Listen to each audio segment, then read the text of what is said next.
Good evening everyone. F और फिनोलॉजी के एक और एपिसोड में आपका स्वागत है। आज का टॉपिक बहुत ही इंटरेस्टिंग है। आज का टॉपिक है स्टॉक मार्केट फॉर बिगिनर्स। जी हाँ, ये खास उन लोगों के लिए ये वीडियो मैंने बनाया है जो स्टूडेंट है, हाउसवाइफ है, या तो यंग इन्वेस्टर है, या तो ऐसे लोग हैं जिनको स्टॉक मार्केट में इंटरेस्ट है लेकिन कोई बेसिक नॉलेज ना होने की वजह से स्टॉक मार्केट में वो लोग इन्वॉल्व नहीं हो रहे हैं।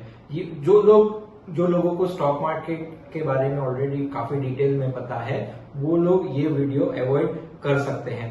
तो स्टॉक मार्केट के बारे में बातचीत शुरू करने से पहले कुछ मैं आपको बताना चाहूंगा कि स्टॉक मार्केट के लिए काफी सारे लोगों में कुछ मिथ्स, कुछ भ्रमणा होती है जिसको पहले सॉल्व करना बहुत जरूरी है।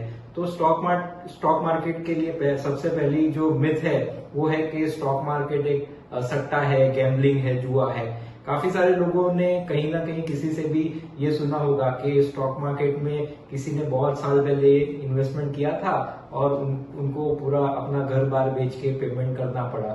तो ये बहुत ही गलत चीज है, इसको मैं आपको प्रूव कर सकता हूँ।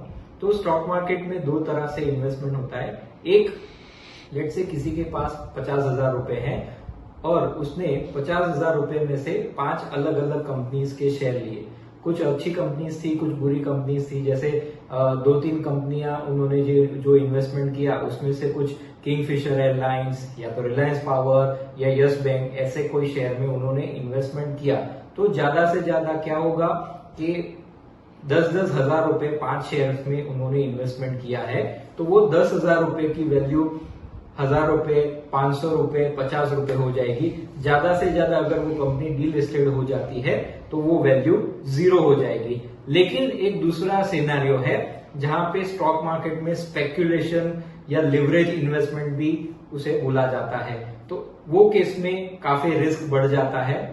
एग्जाम्पल के साथ समझाना चाहता हूं। ये जो ज्यादा रिस्की जो भी सेगमेंट है उसको फ्यूचर एंड ऑप्शन बोला जाता है। सिंपल टर्म्स में उसमें होता क्या है, लेट से मेरे पास 50,000 रुपए है इन्वेस्टमेंट के लिए, तो मेरा जो ब्रोकर है वो मुझे लिवरेज देता है, लिमिट देता है 10 टाइम्स 20 टाइम्स। मतलब कि अगर मेरे पास 50,000 रुपए हैं तो मैं 10 लाख 20 लाख का भी शेयर्स परचेज कर सकता हूं। अभी जो भी मुझे प्रॉफिट या लॉस होगा वो होगा 20 लाख रुपए पे, नहीं कि मेरे इन्वेस्टमेंट पे 50,000 रुपए पे। फॉर एग्जाम्पल मेरे ब्रोकर ने लिवरेज दी मुझे, मैंने 20 लाख रुपए के शेयर्स में पोजीशन बनाई। अभी कोई रीजन की वजह से मार्केट फॉल होता है और वो 20 लाख रुपए की वैल्यू हो जाती है 15 लाख रुपए। ऐसे केस में क्या होता है, लॉस हुआ 5 लाख का। मैंने इन्वेस्टमेंट किया था 50,000 रुपए का और लॉस हुआ 5 लाख रुपए का। तो पहले तो मेरे 50,000 रुपए 0 हो जाएंगे, बाकी के जो एक्स्ट्रा 4.5 लाख रुपए हैं वो मुझे कहीं ना कहीं अरेंज करके पे करने पड़ेंगे। तो आपने जैसे सुना होगा कि किसी को घर बार बेचना पड़ा। तो जिन्होंने पास्ट में इस तरह से लिवरेज ट्रेडिंग की है, बेसिकली उनका 2 ही रीजन होता है। एक, या तो उनको बहुत जल्दी पैसे कमाने हैं कि जो भी रिस्क है वो रिस्क को कहीं ना कहीं समझ नहीं पा रहे हैं, इसकी वजह से इतना बड़ा लॉस होता है। तो बेसिकली इन्वेस्टमेंट हो या कोई भी कैटेगरी का कोई भी प्लान आप बना रहे हो तो उसके लिए उसके बेसिक नॉलेज की बहुत ज्यादा अहमियत होती है। बिना नॉलेज के कोई भी फील्ड में एंटर होना रिस्की ही माना जाता है। दूसरी जो मिथ या भ्रमणा है वो ये है कि स्टॉक मार्केट में करोड़पति बनना बहुत ही ज्यादा इजी है। काफी सारे लोगों को ऐसा लगता है कि चलो अभी स्टॉक मार्केट में अभी तेजी चल रही है, अभी मैं आके इन्वेस्टमेंट कर देता हूं और मैं बहुत ज्यादा वेल्थ क्रिएट कर पाऊंगा। तो इतना इजी नहीं है, बिकॉज कहीं ना कहीं इन्वेस्टर रिस्क लेता है और रिस्क लेने में गलतियां हो जाती है और गलती होने की वजह से लॉस हो जाता है। तो मेरे एक्सपीरियंस के हिसाब से लोग कुछ हफ्तों में या कुछ महीनों में करोड़पति बनना चाहते हैं, जो बहुत ही ज्यादा डिफिकल्ट है। हाँ, लेकिन अगर कोई स्टॉक मार्केट में कुछ साल बिताते हैं, 5 साल, 10 साल, 15-20 साल, तो स्टॉक मार्केट के इन्वेस्टमेंट से करोड़पति बनना बहुत इजी है। इसके ऊपर मैं एक इंसिडेंट बताना चाहूंगा। वर्ल्ड के जो भी रिचेस्ट इन्वेस्टर हैं उसमें फर्स्ट नंबर आता है मिस्टर वॉरेन बफेट का। तो एक बार अमेजोन के जो फाउंडर है जेफ बेजोस, वो वॉरेन बफेट को मिले थे। उन्होंने क्वेश्चन पूछा कि आप हर साल अपने जो भी एनुअल लेटर आप अपने शेयर होल्डर को लिखते हो, इसमें आपने कैसे स्टॉक मार्केट में वेल्थ क्रिएट की, उसके सीक्रेट्स आप बताते हो। तो अगर वो सीक्रेट आप रिवील करते जा रहे हो तो इतना इजी क्यों नहीं है स्टॉक मार्केट में वेल्थ क्रिएट करना। तो वॉरेन बफेट ने बहुत ही सिंपल आंसर दिया कि nobody wants to get rich quickly. Sorry, तो उन्होंने बहुत अच्छा आंसर दिया कि किसी को भी स्टॉक मार्केट में जो भी इन्वेस्टर है उनको बहुत जल्दी पैसे बनाने हैं, किसी को भी बहुत ज्यादा लंबा वेट करना पसंद नहीं है। और वॉरेन बफेट के बारे में मैं आपको बताना चाहूं तो उन्होंने 13 की एज से इन्वेस्टमेंट करना शुरू किया था स्टॉक मार्केट में, लेकिन पहले 1 बिलियन बनाने में उनको 40 इयर्स लग गए और at the age of around 58 वो बिलियनर बने। लेकिन अभी उनकी एज है 90 इयर्स और अभी उनकी जो भी नेटवर्थ है it is more than 100 billion. तो स्टॉक मार्केट में पैसे कमाना बहुत इजी है, लेकिन आपको उसके लिए बहुत लंबा टाइम देना पड़ता है। तो best way to spend time in the stock market. और इसी की वजह से काफी सारे सक्सेसफुल जो इन्वेस्टर हैं वो नॉलेज से ज्यादा पेशेंस की वजह से मल्टी मिलियनर या बिलियनर बने हुए हैं। तीसरा जो मिथ है कि स्टॉक मार्केट में इन्वेस्टमेंट करने के लिए कॉमर्स बैकग्राउंड या कॉमर्स की नॉलेज होनी बहुत जरूरी है। पहले तो मैं मेरा ही एग्जांपल देना चाहूंगा कि I am a mechanical engineer, मेरा कोई कॉमर्स बैकग्राउंड नहीं है, तो कंपनी की balance sheet, profit and loss से मेरा दूर दूर का कोई रिश्ता नहीं था। लेकिन मुझे पहले से इंटरेस्ट था स्टॉक मार्केट में, तो डे बाय डे मैं अपने आप को अपग्रेड करता गया, बुक्स रीड की, न्यूज़पेपर रीड किए, यूट्यूब के काफी सारे वीडियोज देखे। तो काफी सारे इन्वेस्टर्स जो सोच रहे हैं कि मेरा कोई बैकग्राउंड नहीं है, चार्टर्ड अकाउंटेंट या जो फाइनेंस की डिग्री है वो होनी चाहिए, तो ये जरूरी नहीं है। आप कोई भी फील्ड के बैकग्राउंड से आते हो, आप स्टॉक मार्केट को सीख सकते हो और वो सीख के आप आगे जाके अपना इन्वेस्टमेंट शुरू कर सकते हो। तो अभी आप हम लोग आते हैं मेन टॉपिक पे कि स्टॉक मार्केट या शेयर बाजार जो होता है, तो एक वर्ड जो होता है शेयर, तो शेयर क्या होता है उसको मैं डिस्क्राइब करता हूं आपको एक एग्जांपल से। लेट्स से हम लोग एग्जांपल लेते हैं डी मार्ट से। डी मार्ट आप सभी लोग जानते होंगे, मिस्टर राधाकृष्णन दमानी जो उसके फाउंडर है।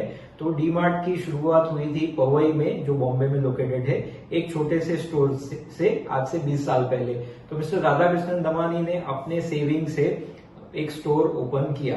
तो ये जो इंडिविजुअल स्टोर है, जैसे हमारे आसपास कोई भी स्टोर होते हैं, वो प्रोप्राइटरशिप बिजनेस माना जाता है। प्रोप्राइटर मतलब उसका जो भी ओनर है, वो ओनर ही डिसीजन मेकर होता है, ओनर ही पैसा लगाता है, आगे जाके जो भी प्रॉफिट एंड लॉस होता है वो ओनर से ही क्रिएट होता है। तो ये जो एक फॉर्म हो गई उसको बोला जाता है प्रोप्राइटरशिप फॉर्म। अभी आगे जाके मिस्टर दमानी को अपना स्टोर प्रॉफिटेबल लगा, तो उनको एक स्टोर से दूसरे स्टोर में शिफ्ट होना था, मतलब दूसरा एक स्टोर एक अदर सिटी में ओपन करना था। तो उन्होंने एक पार्टनर ढूंढा। पार्टनर ने क्या किया कि पार्टनर के पास कैपिटल थी, तो वो अपने कैपिटल लेके आए और उन्होंने पैसा इन्वेस्टमेंट किया और दूसरे स्टोर की जो भी देखभाल थी वो पार्टनर संभालने लगे। तो एक प्रोप्राइटरशिप फॉर्म से कन्वर्ट हुई पार्टनरशिप फॉर्म। पार्टनरशिप फॉर्म में भी लिमिटेशन होती है कि आगे जाके अगर कंपनी को एक्सपेंशन करना पड़ता है तो पार्टनर के पास ऑलरेडी पैसे इन्वेस्टेड होते हैं कंपनी में, तो एक्सपेंशन के लिए डिफिकल्टी होती है। तो नेक्स्ट लेवल जो आता है वो है private limited form. Private limited form में क्या होता है कि अलग अलग डायरेक्टर्स होते हैं, तो वो डायरेक्टर अपना कैपिटल इन्वेस्टमेंट करते हैं और नंबर ऑफ डायरेक्टर्स जो होते हैं उनमें आगे जाके प्रॉफिट डिवाइड होता है। तो एक स्टोर से दो स्टोर से 10 स्टोर में आ गई एक प्राइवेट लिमिटेड कंपनी। अभी ये प्राइवेट लिमिटेड कंपनी को 10 स्टोर से और 50 स्टोर ओपन करने हैं। तो एक जो पॉपुलर अभी एक ऑप्शन ओपन अप हुआ है विच इज वेंचर कैपिटलिस्ट या तो सीड फंडिंग। मतलब एकदम सिंपल लैंग्वेज में आपको समझाता हूं, जैसे पेटीएम है या बाइजूस है, ऐसी काफी सारी कंपनीज है जिनको रेगुलरली एक्सपेंशन के लिए कैपिटल की जरूरत है। तो जैसे रतन टाटा हुए या तो टाटा ग्रुप हुआ, केकेआर या तो सॉफ्ट बैंक, ऐसे काफी सारे कंपनीज हैं जिनके पास इन्वेस्टेबल अमाउंट है और जो प्राइवेट इक्विटी में इन्वेस्टमेंट करना चाहते हैं।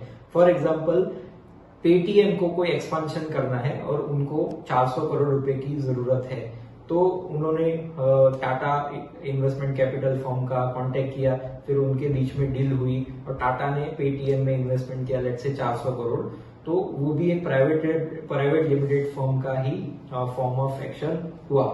नेक्स्ट स्टेप जो आता है वो आता है पब्लिक लिमिटेड कंपनी। जैसे आपने सुना होगा कि जोमेटो का एक आईपीओ आने वाला है और Zomato will be a public listed company. तो क्यों कोई एक कंपनी अपने कंपनीज को पब्लिक लिमिटेड करती है या तो उसके शेयर्स लॉन्च करती है, उसके मेजरली 3 रीजन होते हैं। पहला रीजन, प्रमोटर ने जो स्टार्टिंग से, जैसे मिस्टर राकेश दमानी ने अराउंड 20 इयर्स पहले कंपनी में इन्वेस्टमेंट किया था, over a period company expansion करती गई, मिस्टर राधाकृष्णन दमानी की नेटवर्थ भी कंपनी में बिकॉज ऑफ हिज ओनरशिप बढ़ती गई।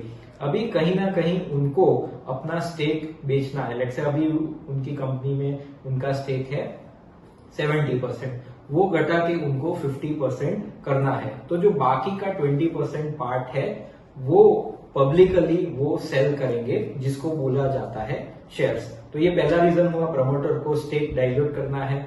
दूसरा रीजन हुआ, कंपनी को एक्सपांशन करना है। फॉर एग्जाम्पल जोमेटो को आगे जाके दूसरे प्रोडक्ट में या दूसरे बिजनेसेस में जाने के लिए 500 करोड़ रुपए की जरूरत है। तो उनके पास 2 ऑप्शन होते हैं। पहला ऑप्शन, बैंक से लोन लेना। आप सभी लोगों को पता है कि लोन लेना आजकल बहुत डिफिकल्ट हो गया है और लोन पे रेगुलरली इंटरेस्ट भी पे करना पड़ता है। तो जो अगर कोई बिजनेस एक्सपांशन में है तो उसका प्रॉफिट डिले होगा, बिकॉज वो पैसा एक्सपांशन में लगा रहा है, जहां से आने वाले 2-3 साल के बाद वो पैसा कंपनी को रिटर्न मिलेगा प्रॉफिट के तौर पे।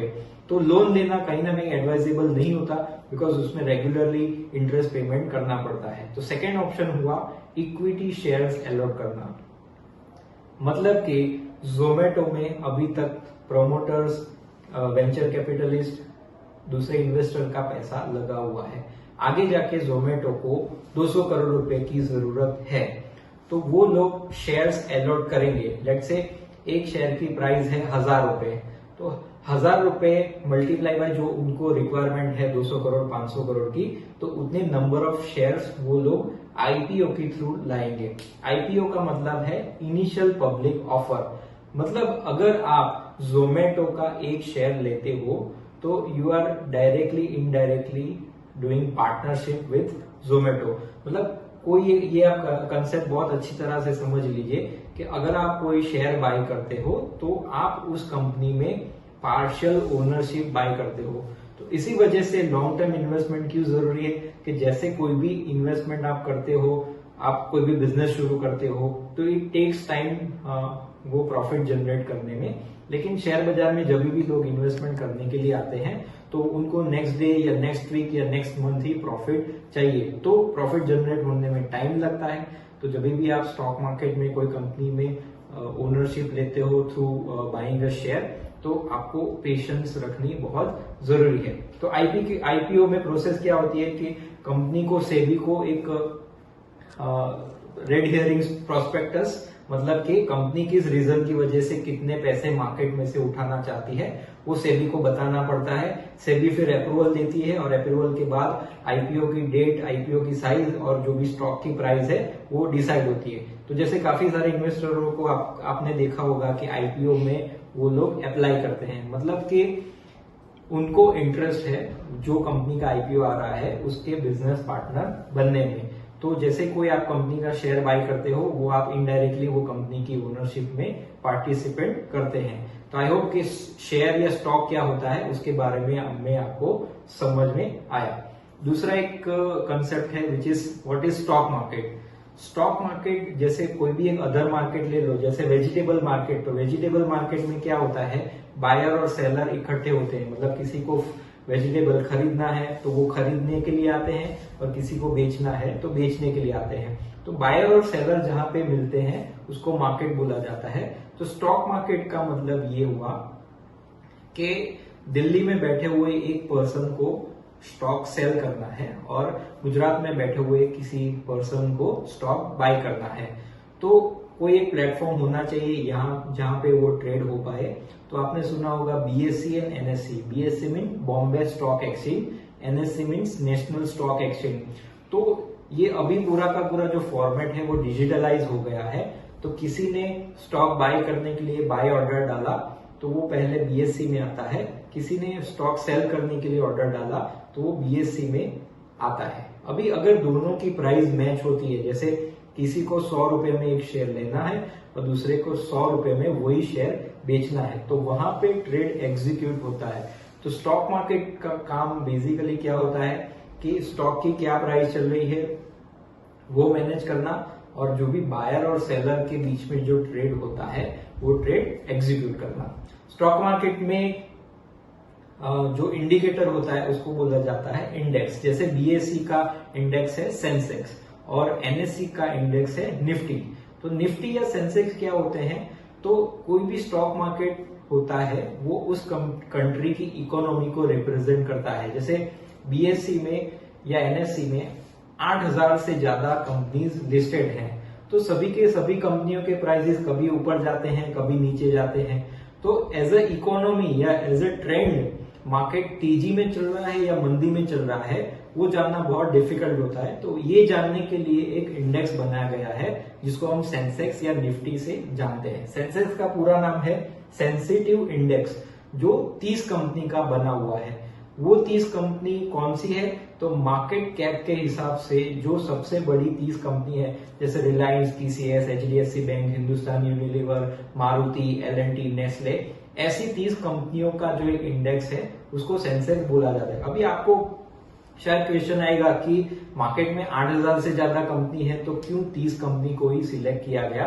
तो 30 कंपनियों का सिलेक्शन इसी रीजन की वजह से कि ये 30 कंपनियों का मार्केट कैप मतलब कंपनी की टोटल वैल्यूएशन, एक सिंपल लैंग्वेज में समझना चाहें तो ये 30 कंपनी मिला के ही 70% मार्केट कैप्चर करती है। तो अगर मुझे मार्केट का ट्रेंड जानना है तो 8000 कंपनी को ट्रैक करने की जरूरत नहीं है। एक 30 कंपनियों का जो बंच है विच इज कॉल्ड सेंसेक्स, अगर मैं उसको ट्रैक करता हूं तो मुझे मार्केट का ट्रेंड, मार्केट में माहौल क्या चल रहा है, तेजी मंदी हो रही है, उसको मैं ट्रैक कर पाऊंगा। उसी तरह से निफ्टी का पूरा नाम है निफ्टी 50। उसमें 50 स्क्रिप्ट्स का एक बंच है जिसके ऊपर ये इंडेक्स बना हुआ है। सेंसेक्स शुरू हुआ था 1979 में 100 के स्कोर से, जो आज पहुंच चुका है अराउंड 50,000। निफ्टी भी अराउंड 1991 या 2 में शुरू हुआ था, उसका जो इनिशियल स्कोर था विच इज 1000, जो अभी 15,000 हो गया है। इसका मतलब आपको पता चलेगा कि पिछले 40-42 सालों में सेंसेक्स 1979 से 2021 तक 100 का सेंसेक्स हो चुका है 50,000। तो मतलब इंडियन स्टॉक मार्केट ने 500 टाइम्स ग्रोथ दिखाया हुआ है। तो कोई भी कंट्री के जो भी स्टॉक मार्केट होते हैं, जैसे यूएसए में है नेस्डेक और डाउ जोन्स, तो वो वहां के स्टॉक मार्केट के इंडिकेटर हैं। इसी तरह से अलग अलग कंट्रीज के अपने अपने इंडिकेटर होते हैं। तो जैसे अगर नेस्डेक आगे जाता है, डाउ जोन्स आगे जाता है, तो हम लोग ये बोल सकते हैं कि वहां के मार्केट में, स्टॉक मार्केट में तेजी हो रही है। तो ये इंडिकेटर होता है। अगले एपिसोड में हम अलग अलग टर्म्स देखेंगे कि स्टॉक मार्केट कैसे वर्क करता है, शेयर की प्राइस कौन से रीजन की वजह से घटती बढ़ती है। Thank you.